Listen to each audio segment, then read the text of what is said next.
Você já imaginou chegar em casa depois de um dia cansativo de trabalho e descobrir que seus vizinhos cavaram uma vala profunda ao redor da sua casa, como se você fosse um animal selvagem cercado? Agora imagine que isso aconteceu só porque você é um homem negro, morando em um bairro onde a maioria não quer te ver ali.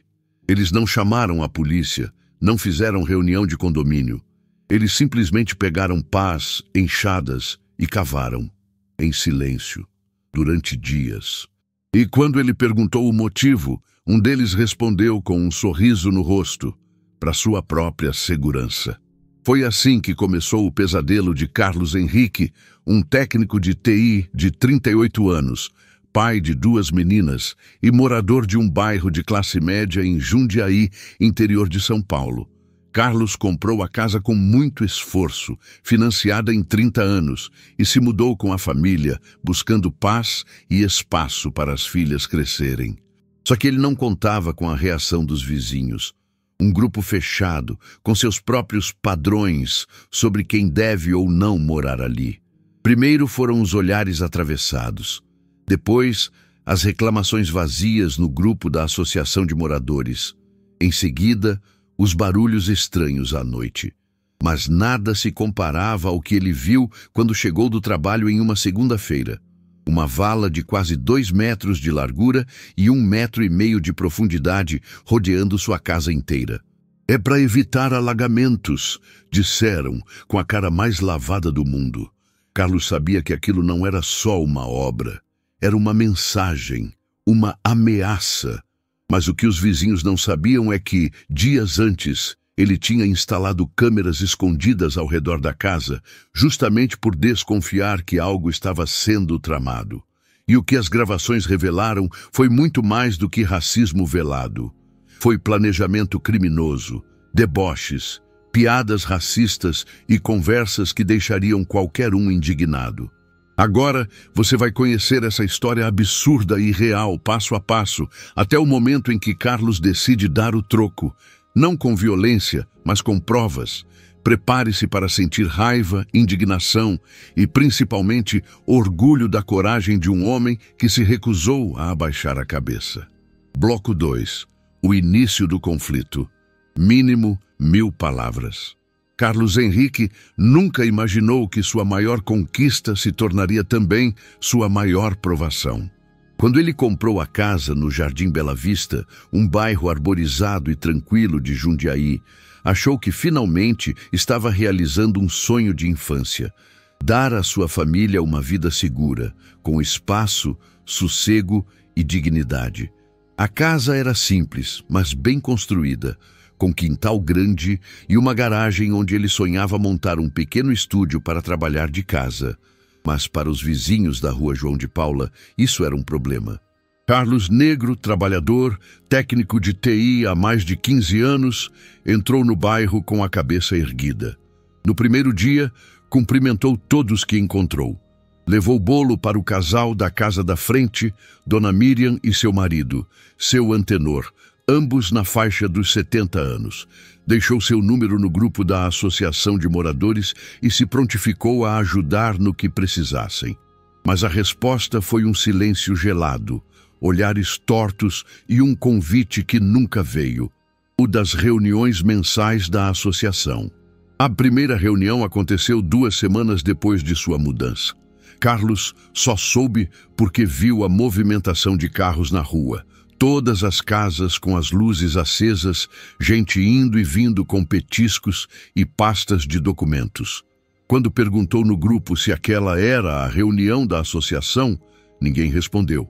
Só no dia seguinte, um tal de Eduardo, morador do fim da rua, branco, gerente bancário, mandou uma mensagem direta, sem saudação: essas reuniões são para moradores mais antigos.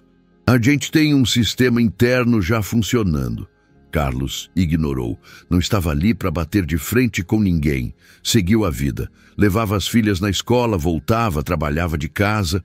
Aos finais de semana fazia churrasco com a esposa, Letícia, e recebia parentes de São Paulo. Tudo normal, até demais. Até que as coisas começaram a mudar. Primeiro, os lixos passaram a ser derrubados na frente da sua casa. Depois, alguém rabiscou o muro com tinta spray. Lugar errado. Carlos pintou por cima. Não reclamou. Achou que podia ter sido vândalo, mas no fundo ele sabia que não. Um mês depois, recebeu uma carta da associação. Diziam que ele estava violando padrões estéticos do bairro com as cadeiras de plástico no quintal da frente. No mesmo dia, viu que a casa ao lado, de um senhor branco que mal aparecia, tinha móveis velhos no quintal e ninguém nunca falou nada. A gota d'água foi numa terça-feira de chuva. Carlos voltou do trabalho mais cedo e, ao entrar na rua, notou algo estranho. O chão de terra batida ao lado de sua calçada tinha sido escavado. A princípio pensou que fosse algum tipo de manutenção, mas à medida que andava, viu a extensão da obra. Uma vala larga e funda cercava toda a sua propriedade. Com a roupa ainda molhada, Carlos desceu do carro em choque. Caminhou até a beirada da vala, olhou para os lados e viu 3 homens com pás e enxadas no fundo da escavação. Um deles era Eduardo, o mesmo que o ignorara no grupo. Ao ver Carlos se aproximando, ele sorriu. Boa tarde, Carlos. A gente está fazendo uma drenagem para o bairro. Vai ajudar a evitar alagamento. Só ao redor da minha casa? Carlos perguntou incrédulo. É o ponto mais baixo da rua, disse Eduardo, sem desviar o olhar, com um sorriso enviesado. Coincidência, né? Carlos quis gritar, mas respirou fundo. Pegou o celular, tirou fotos, filmou e voltou para dentro de casa. Letícia ficou em choque. As meninas perguntavam se aquilo era normal. Não era. E ele sabia. Mas o que ninguém ali sabia era que Carlos já estava preparado. Algumas semanas antes, Carlos começou a desconfiar que estava sendo alvo de alguma coisa maior.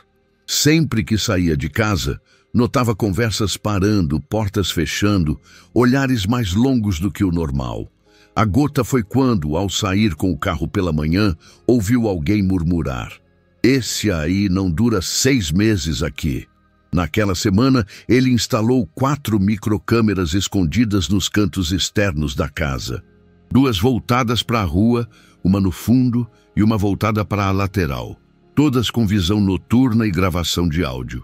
Ele não queria provas só por paranoia, mas se algo acontecesse, ele teria com o que se defender.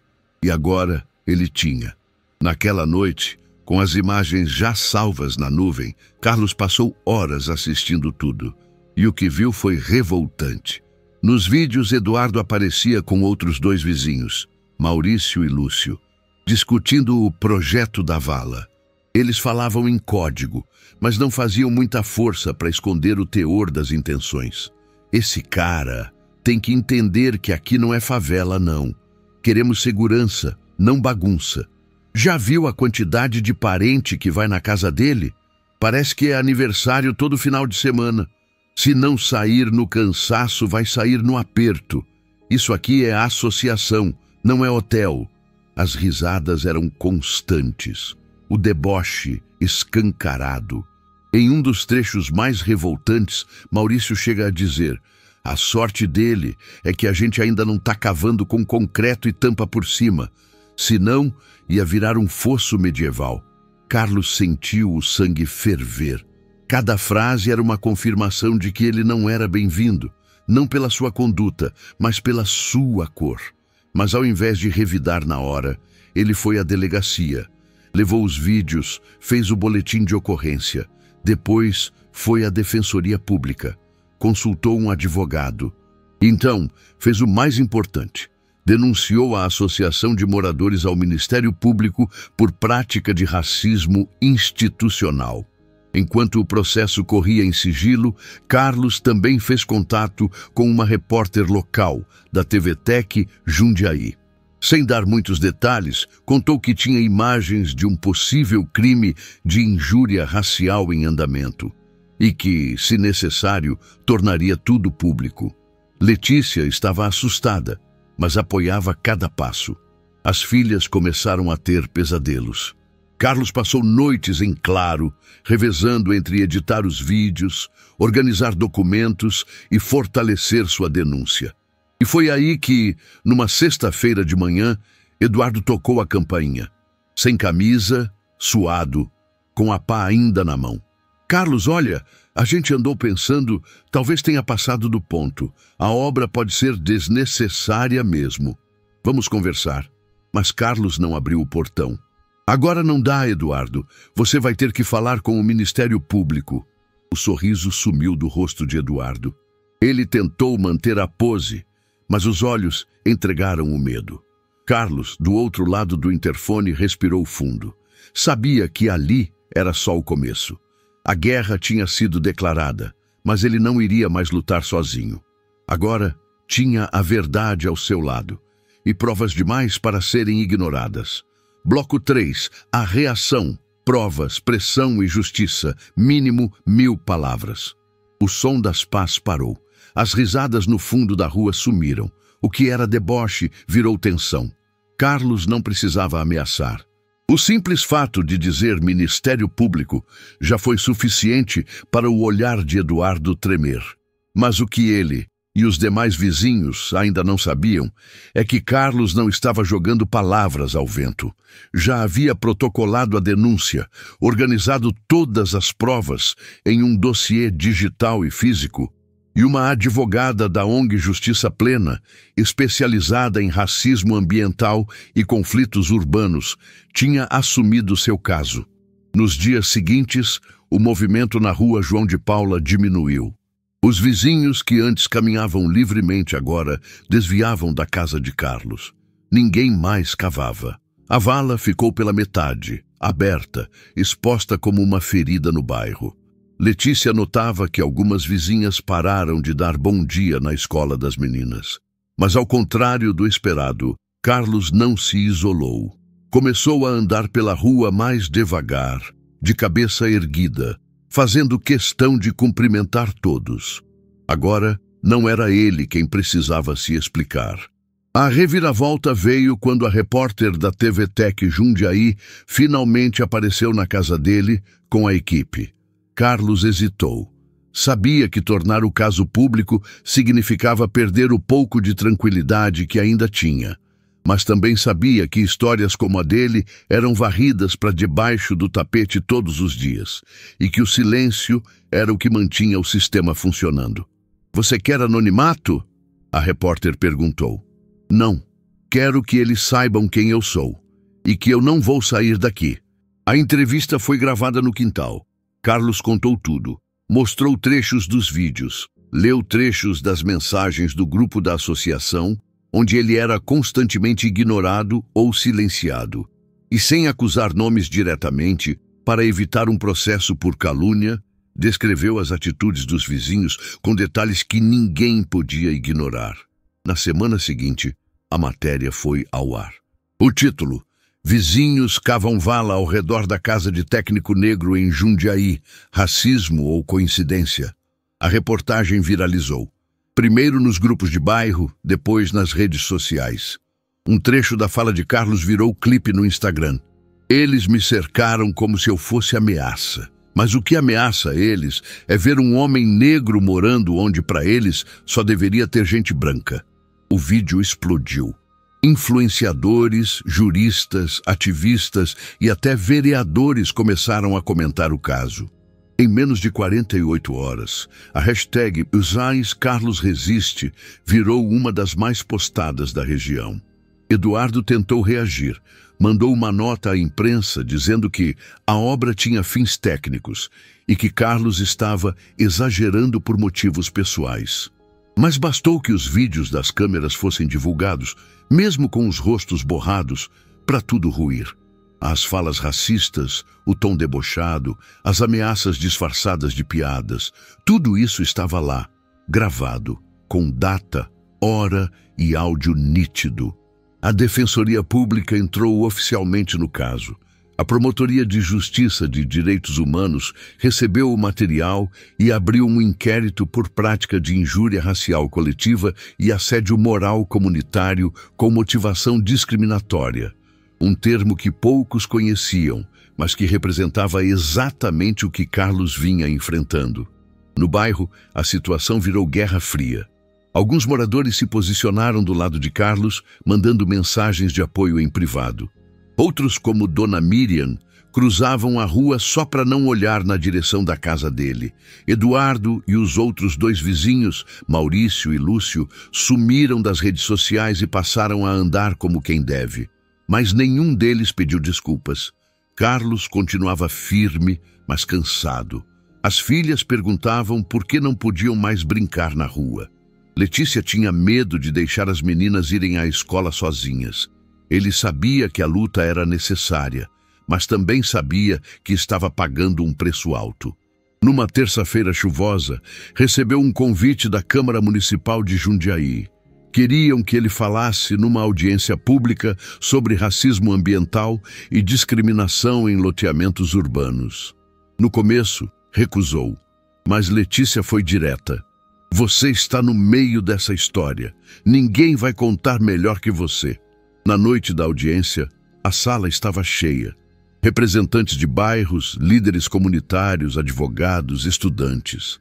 Carlos subiu ao púlpito com o celular na mão. Sem discurso pronto, sem ensaio. Me cercaram com uma vala, mas o buraco que eles cavaram foi outro. Foi o buraco do preconceito, do medo de ver alguém como eu vivendo bem. Isso não é sobre drenagem, é sobre controle. Foi aplaudido. Pela primeira vez desde o início de tudo, sentiu que sua voz tinha sido ouvida em alto e bom som. Dali em diante, a história ganhou vida própria. Um documentarista de São Paulo entrou em contato para registrar o caso, como parte de um projeto sobre racismo estrutural nos bairros de classe média.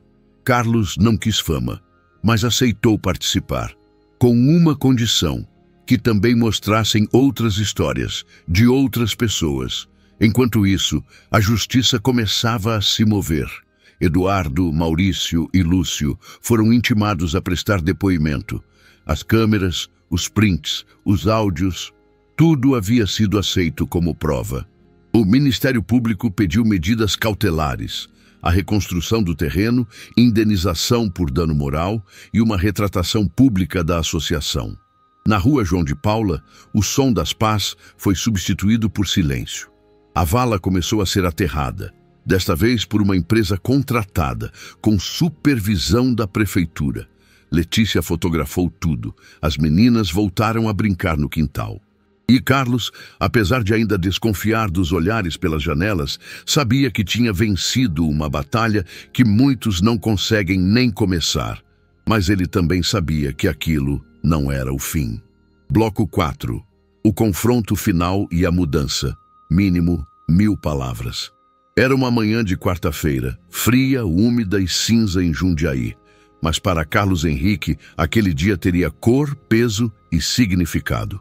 Não era apenas o dia da audiência preliminar do processo movido contra os vizinhos por injúria racial e danos morais.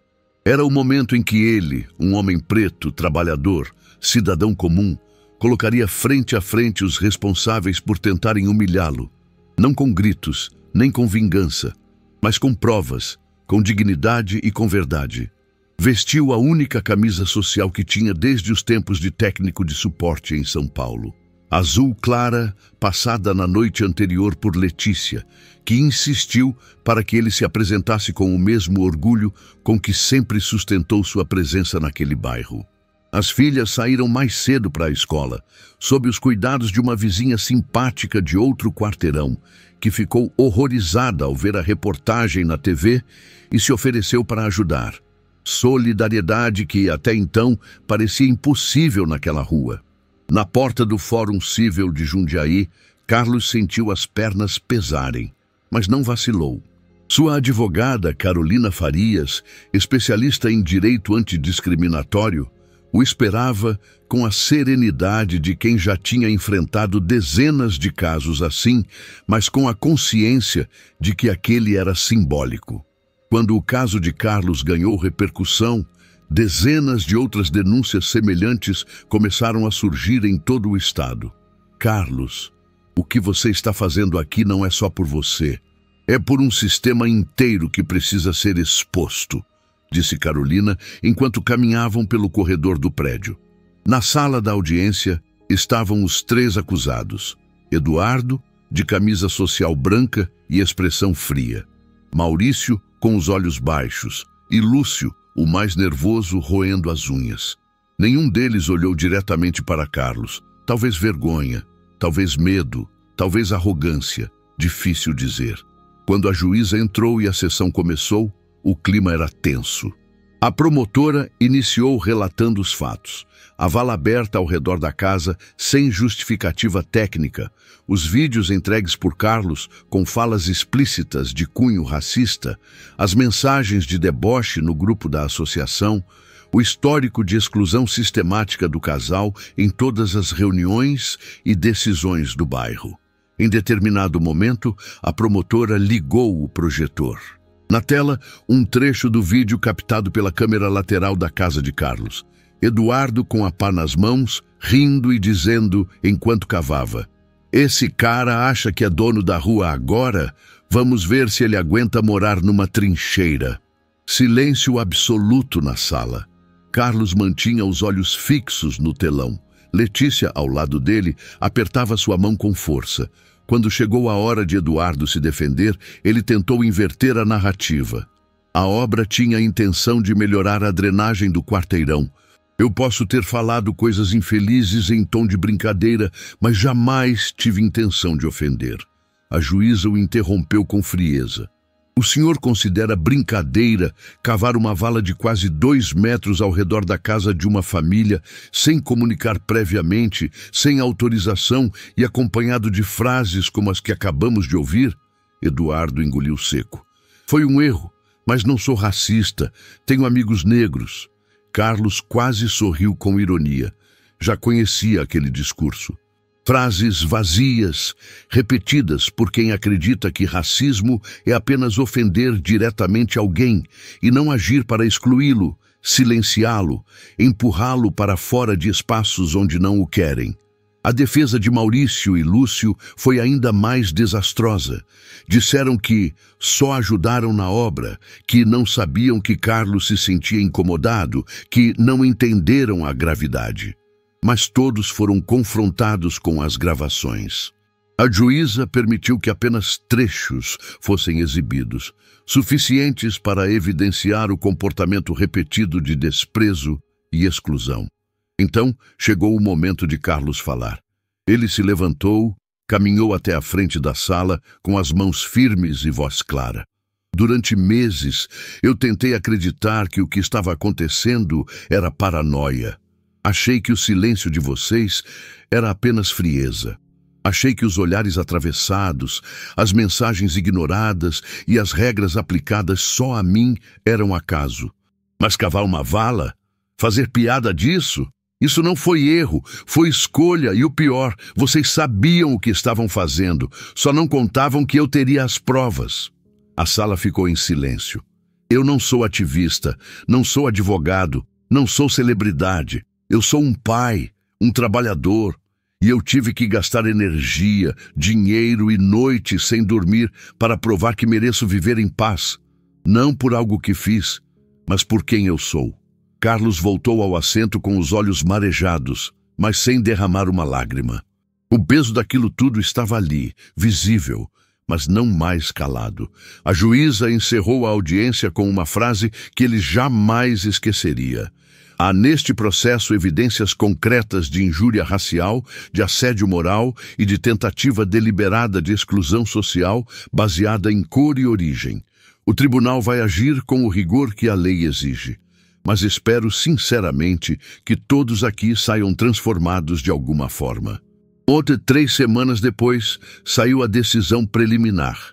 Indenização por danos morais no valor de 50 mil, dividida entre os 3 acusados. Recomposição imediata do terreno da casa de Carlos, sob pena de multa diária. E obrigatoriedade da Associação de Moradores criar um código de conduta antidiscriminatória, com auditoria externa. Além disso, o Ministério Público abriu investigação formal sobre a associação, que passou a ser monitorada.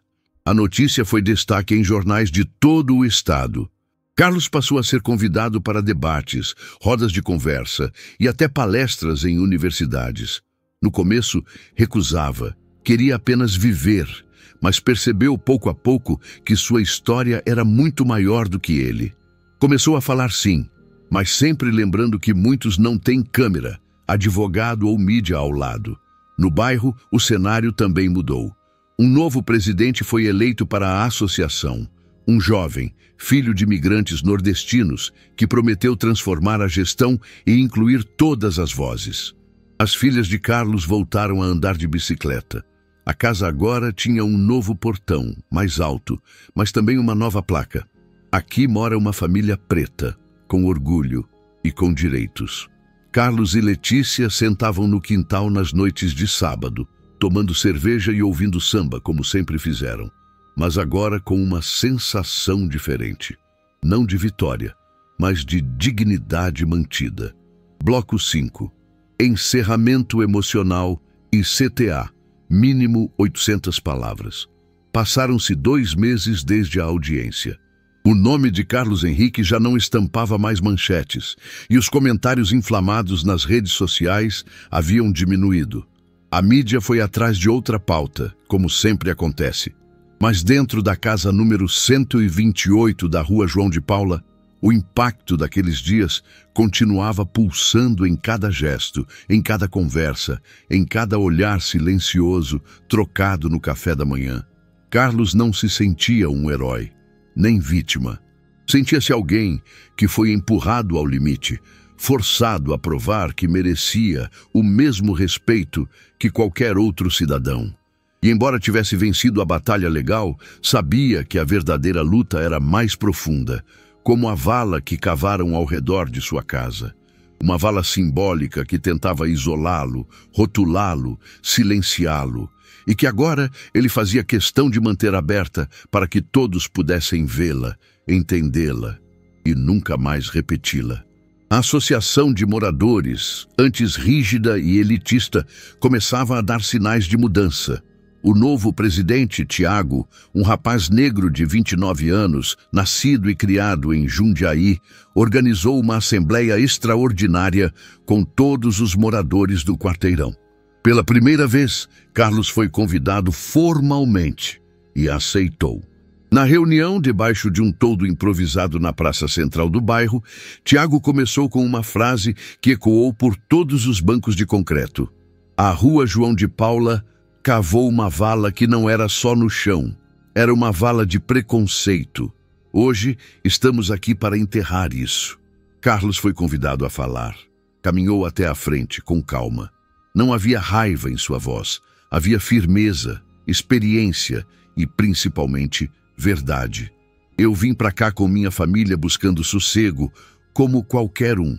Mas encontrei olhares tortos, exclusão e, no fim, violência disfarçada de obra. Não é sobre eu ser um bom vizinho ou um cidadão correto. É sobre o fato de que, para alguns aqui, isso nunca foi suficiente. Porque o que incomoda não é o que eu faço, é quem eu sou. Olhou para todos, com os olhos marejados, mas sem drama. Vocês tentaram me cercar, mas tudo o que fizeram foi me firmar ainda mais nesse chão. Porque eu não sou passageiro aqui, eu sou raiz. A plateia ficou em silêncio. Dessa vez não havia aplausos de obrigação, havia respeito. Alguns vizinhos que nunca tinham dito uma palavra sequer vieram falar com ele ao final. Uns pediram desculpas tímidas, outros apenas apertaram sua mão. Mas cada gesto tinha um peso. Naquela noite, Carlos voltou para casa caminhando com Letícia. As meninas corriam na frente, rindo, jogando confete no ar com uma alegria quase infantil. No caminho, Letícia segurou seu braço e disse: "Você percebeu o que aconteceu hoje?" "Eles enterraram a vala", respondeu Carlos, quase como um sussurro. Ela sorriu. "Não só a de fora, a de dentro também." No fim daquela semana, uma carta chegou pelo correio. era da jovem advogada Carolina, sua defensora. Não era sobre prazos ou recursos. Era um simples bilhete, escrito à mão. Carlos, sua história me deu forças para continuar. Não porque você venceu, mas porque você não se curvou. Obrigada por lembrar a todos nós que dignidade não se negocia. Ele guardou a carta na gaveta da escrivaninha. Ao lado estavam os prints das mensagens do grupo, os vídeos das câmeras, as fotos da vala, o recorte do jornal local e a cópia da sentença da juíza. Tudo organizado em uma pasta, não como troféu, mas como prova de que quando se escolhe falar, mesmo cansado, mesmo com medo, algo muda. E naquela noite, sentado no quintal, Carlos escreveu uma mensagem no grupo novo da associação. Curta, direta. Boa noite a todos. Sábado vou fazer um churrasco. Quem quiser aparecer será bem-vindo. No sábado, a churrasqueira estava acesa. Algumas crianças do bairro apareceram primeiro. Depois vieram pais, mães, até mesmo 2 casais que antes viravam o rosto. Não era reconciliação imediata. Era o início de algo. Um movimento tímido de aproximação. E Carlos, como sempre, observava tudo com calma, servindo carne, rindo com Letícia e olhando para as filhas brincando no mesmo quintal que por meses havia sido um campo de tensão. A vala havia sido aterrada, mas as memórias continuavam ali, sob o solo, e era exatamente por isso que Carlos jamais deixaria de contar sua história, porque o racismo não precisa de gritos. Às vezes, ele vem de pá na mão e sorriso no rosto. E é nesse silêncio que ele ganha força, a não ser que alguém decida quebrá-lo. Carlos quebrou. E você? Se essa história te tocou, te revoltou ou te fez pensar, inscreva-se no canal. Aqui, as vozes que tentam calar serão sempre ouvidas. Aqui, histórias reais são contadas com coragem. E mais do que tudo, ninguém cava vala para quem já aprendeu a construir pontes. Inscreva-se, compartilhe e nunca se cale.